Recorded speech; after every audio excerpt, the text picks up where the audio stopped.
Welcome to the Firing Squad Podcast, where four guys talk about blazing hot topics that they discuss when no one else is around. No fluff, no bull. They tell it like it is. And now, here is the squad.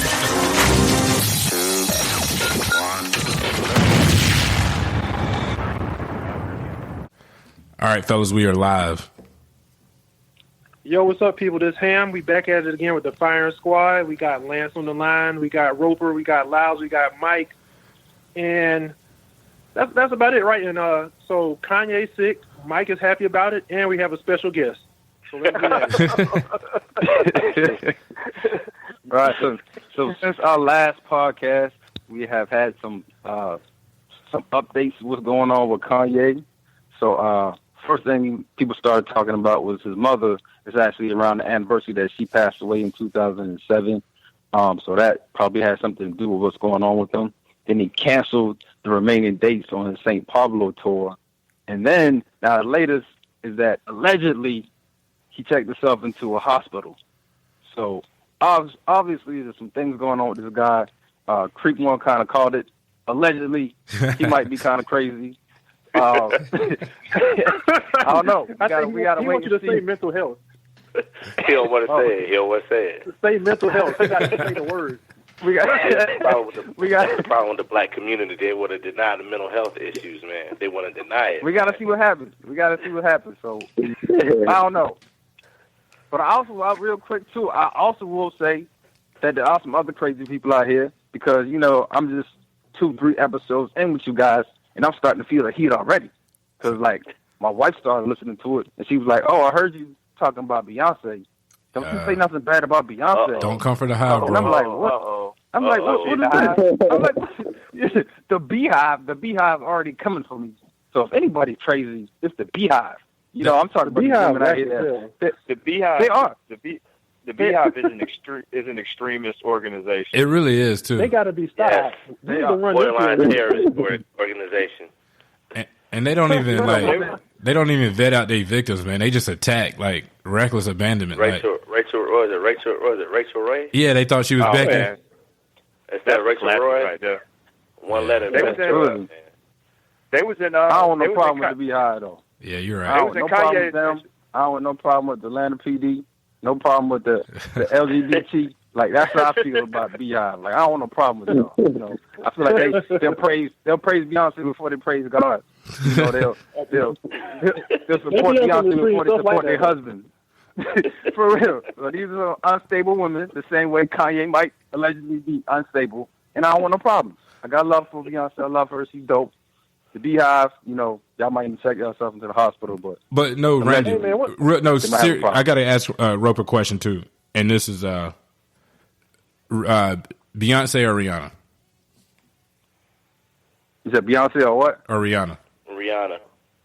Or Rihanna. Oh yeah. Yeah. Whew, that's a tough one, man. I mean, I like Beyonce. That's the type of woman you probably would want a wife, but Rihanna, you want something, fling. You got to go that one night with Rihanna, though. So yeah, that's what I feel. I'm not taking Rihanna home to my mama. We were actually talking about musically. I was letting it go. Oh, my bad. That's where my mind is at. He got set up, man. They set you up. They didn't pay no attention. It was a trap. I was like, let's see where this goes. I was like, let's see what road this is about to go down.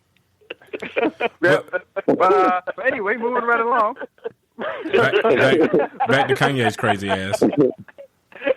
But the Beehive was in Kanye's mentions, though. They when he started, after he talked shit about Beyonce, they was in his mentions on Instagram. That's probably the straw right there. On that joint, and that's probably when he checked himself in. No, he checked himself. For them bee stings. I don't know, man, but if I wasn't a mental health advocate, I promise you, the theory I would come up with, I really think he realized how far he took it. He took it too far when he started talking about Trump, and he went ahead and realized, hey, man, the best I can do is go ahead and check myself into a mental health facility because the people will forgive me. society's more forgiving towards people, towards the afflicted, so to speak. So if you've been in, you right. in a mental health facility, you come out, you get I a felt clean sorry slate. for him instantly. I don't think He get a clean slate. He can start all over. Look at Kid Cudi. But I think he was relevant before he went in, but still. It went south, though, so quick. It was like, all this stuff happened in, 2 days? He had Trump comments, and then 2 days later, he canceled the rest of his tour. Like, this shit went south very quick. That's what they want you to think. It didn't happen in 2 days, man. It's been happening. I know that, but I'm just saying, like, years. It looks like it happened in 2 days. But no, we all know that he's been, we talked about on the last one, he's been slowly getting more and more detached and further away from everything. So it's been a gradual thing, but I'm talking about this is a lot for him in these 2 days. So for all of this to just kind of, the dude just canceled the rest of his tour. But didn't you say he was on a flying stage and how long it would take him to jump off that? So, you coming down south with that BS, like, how many times you going to jump off the flying stage after getting booed? Yeah. I think he's doing it as a publicity stunt, though. Like, it's a publicity stunt. Like, all right, hey, fella, too. We do have a special guest this week, so I do want to take a moment to introduce my cousin, Jamir Waters. He's a personal chef in Charlotte. He's at Cheesecake Factory in Charlotte. He's been a chef at you got extensive. You got the extensive menu. Oh, we about to pick your A brain. lot of stuff. Yeah, Charlotte Club. He's been a Charlotte City Club, Johnson & Wales graduate, certified chef from Johnson & Wales. He's done some stuff with WBTV for Charlotte. So, like, he's really cooking in the kitchen, man. So, just wanted to bring him on. We're going to talk about Thanksgiving and food and all of that, but I want to get his opinion on this whole Kanye mess. Yeah, just to let you know, I'll be making them avocado egg rolls at the house by myself. No offense. All right, man. Jamir, man. So how you feeling about this Kanye situation? Man, I think it's crazy, man. Kanye always got something up his sleeve. You know what I mean? You never know what to expect. You know what I mean? And I think what he's doing now, like you said, he went to the hospital or something. You know what I mean? I think it's crazy. You know what I mean? You never know what to expect from him. He's always the man with the question mark over his head. You know what I mean? So we'll see what's going on. Jamir, were you personally offended by him saying that he would vote for Trump? He would have voted for Trump. Man, I can't really get mad at that. You know what I mean? Everybody has their own opinion. You know what I mean? But I know he always has a different perspective on things. You know what I mean? So I just let him do his thing. You know what I mean? It's like, okay. You know what I mean? That's all I can really say for that. You know what I mean? So do you think he's crazy? Definitely. I think he's crazy, man. I say he got a little craziness in him. You know what I mean? We can say that. Okay. Definitely. Yeah, it's like know your personnel, so I feel you. Yeah. Like, don't get surprised for Kanye being Kanye. I feel you right there. It's just like Kanye's thing, though. His biggest weakness is what he is famous for. So, like, you know what I'm saying? Like, if you have an issue, then you try to stay away from it so you can get better. He can't because he's always in front of the mic. Like, that's what he does for a living. It's his livelihood. Right. So it's like his livelihood is detrimental to his mental health. That's a catch-22, man. That sucks, actually. Yeah, man. Dang, I didn't even think about it like that. Yeah, I mean, it's like who wants to hear from a well-adjusted Kanye these days? I mean, we do probably musically. We don't know if it's going to actually take him back. But I mean, this crazy stuff selling. Like were we talking about Kanye 4 weeks ago? Nah. No. I don't know. Is that when that video popped? When was that video from the? Man, Kanye was an afterthought. That was all Tiana right there. That's what you're talking about? Yeah, you're right. You're right. Yeah, that was, yeah. I mean, I thought he was going to transition into fashion personally, the way he was going about it. Exactly. That's true. Oh, yeah. I mean, if he would have successfully did that, I think he could have saved himself a lot of heartache and, public humiliation. But, he's Kanye. But I don't think he could. But listen, but he would never fully get away from music. I mean, that's where everybody sees him as a true visionary, a true genius. So even if he did go into fashion, whatever, he could never like Lance said, he's always going to be like in a certain spotlight. And two, So think about even it. Would his clothing and shoes be as attractive if he was just in fashion? I mean, that's kind of what makes him like it, in vogue, right? It's because he's Kanye. That helps take it to another level. Yeah, like he's not like Louis Vuitton or Ralph Lauren, to where that's what they do. If he was just fashion, I don't think anybody would care. Nobody would care. Nobody would care. No, He would just be he would just be another fashion person. Right. I mean, his sneakers look like dang dust like air filters. They like the color of dust, and people eating them up. I mean, if it wasn't Kanye, man, the first edition Yeezys though, the Adidas is dope. His Nikes were hot. No, even the Adidas, the new ones with the stripe on it, I can't get into those. I mean, I would wear them. It's hard for you to retrospectively go and take somebody's impact on their brand off the product and be like, if his name wasn't on there, would they still be hot? Right. Nike still got some random hot shoes with nobody's name on it. That. Right. So you really can't do that. So yeah. Yeah, it's hard to tell. Yeah.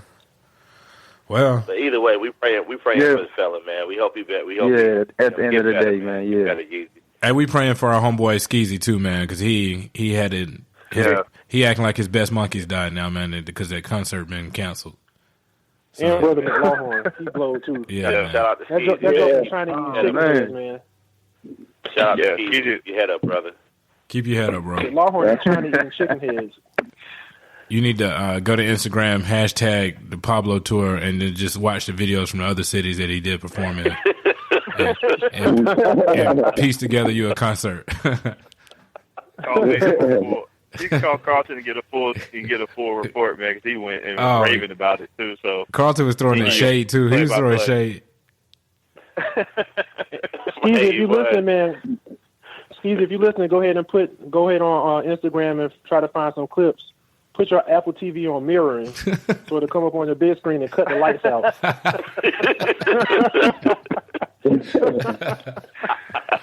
Hey man.